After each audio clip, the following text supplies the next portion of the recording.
એક દરિયા કિનારે બહુ સરસ વેપાર ચાલતો હોય એવો જગડુશા શેઠ જેવો શેઠિયો હોય અને એના વાણ દરિયે વણ જ કરતા હોય, એટલે એને ખબર પડે કે દરિયા કિનારે સૌથી વધારે તકલીફ દરિયાની મધ દરિયે પાણી ખૂટે, અનાજ ખૂટે, બળતણ ખૂટે, દવા ખૂટે તો જહાજ હેરાન થાય છે.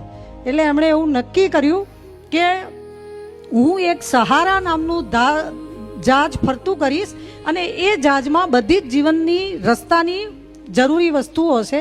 એના ઉપર એણે એક ભગવી ધજા લહેરાઈ, ધજા ઉપર સહારો લખ્યું અને કોઈ પણ જહાજને કંઈ પણ વસ્તુ ખૂટે એટલે થોડાક જ મહિનામાં બધા જહાજને ખબર પડી ગઈ કે આ સહારાનું જહાજ છે.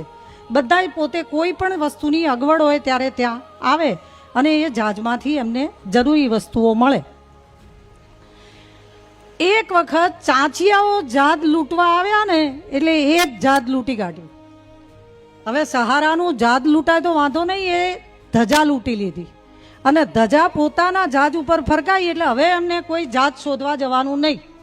બધા જહાજ એ સહારાની ધજા જોઈને સામેથી એમની જોડે આવે અને બેઠા બેઠા લૂંટે. સાચું જહાજ તો ફરે છે. જીવન દરિયાએ આ સંસાર સાગરમાં જહાજ લઈને ફરતા આજના આપણા મનુષ્યોની આજે ધર્મ સંસ્થાઓ બાબતે આ જ દશા છે.